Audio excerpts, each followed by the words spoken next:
नमस्कार. कधी कधी कसं असतं ना, सगळ्यात हुशार डावपेच अगदी साध्या माणसांकडून येतात. आज आपण एका अशाच ग्रामीण लोककथेबद्दल बोलणार आहोत, जी फक्त एक गोष्ट नाहीये, तर भीती आणि माणसाच्या मानसिकतेचा वापर करून विजय कसा मिळवता येतो याचा एक जबरदस्त वस्तुपाठ आहे. विचार करा, हीच अडचण केरुआबा नावाच्या एका शेतकऱ्यासमोर उभी होती. त्याचं मक्याचं शेत तयार होतं आणि गावच्या तरुणांची नजर त्यावर होती. आणि जेव्हा त्याला याबद्दल विचारलं गेलं, तेव्हा केरुबाचं हे उत्तर होतं गूढ आणि भीतीदायक. अर्थात त्याचा अर्थ खराखुरा वाघ नव्हता. नाही, त्याचा अर्थ त्याहूनही जास्त खतरनाक होता. चला तर मग जरा या प्रकरणात खोलवर जाऊया. एका बाजूला आहे केरुआबा, एक बिचारा कष्टकरी शेतकरी ज्याची सगळी मेहनत पणाला लागली आहे. आणि दुसऱ्या बाजूला आहेत गावचे तरुण, ज्यांना हे राखण नसलेलं शेत म्हणजे आयती मेजवानी वाटतेय. आणि मग काय, तरुणांनी त्याची चेष्टा करायला सुरुवात केली. त्यांना वाटलं, अरे, या म्हाताऱ्याला आपण सहज फसवू शकतो. एका बाजूला म्हातारपणाचा अनुभव होता आणि दुसऱ्या बाजूला तरुणाईचा माज. आणि इथेच केरुआबाची खरी हुशारी दिसते. त्याचा वाघ म्हणजे कोणी जनावर नव्हतं. अरे, प्राण्याला जखमी करता येतं, मारता येतं, पण भूत तर अदृश्य असतं. आणि सगळ्यात महत्त्वाचं, ते लोकांच्या डोक्यात, त्यांच्या कल्पनेत वाढत जातं. त्याने दावा केला की त्याने एका खतरनाक भूताला, झुटिंगला, आपल्या मुठीत ठेवलंय. पण नुसतं भूताचं नाव घेऊन भागत नाही, बरोबर. लोकांना त्यावर विश्वास ठेवायला एक जबरदस्त कहाणी लागते. आणि केरुआबाने जी गोष्ट रचली ना, ती तर म्हणजे त्याच्या हुशारीचा एक नंबर नमुना आहे. हे बघा, तो स्वतःला भूताचा शिकार म्हणून नाही दाखवत. नाही, तो स्वतःला एका अशा हुशार मालकाच्या रूपात सादर करतो, ज्याने एका अलौकिक शक्तीलाच आपल्या बुद्धीच्या जोरावर हरवलं. काय जबरदस्त आत्मविश्वास.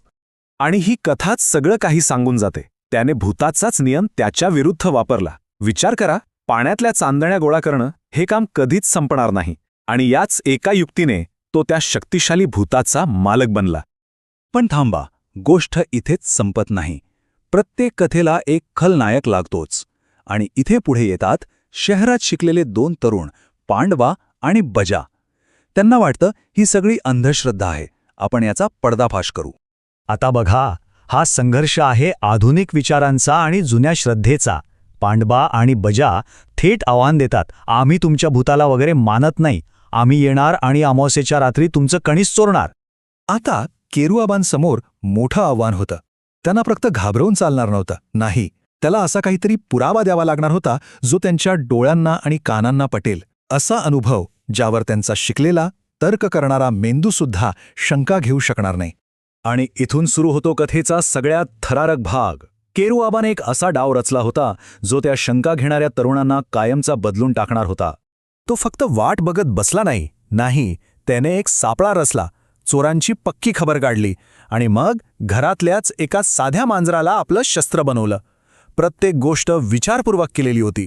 प्लॅनचा पहिला टप्पा होता आवाज.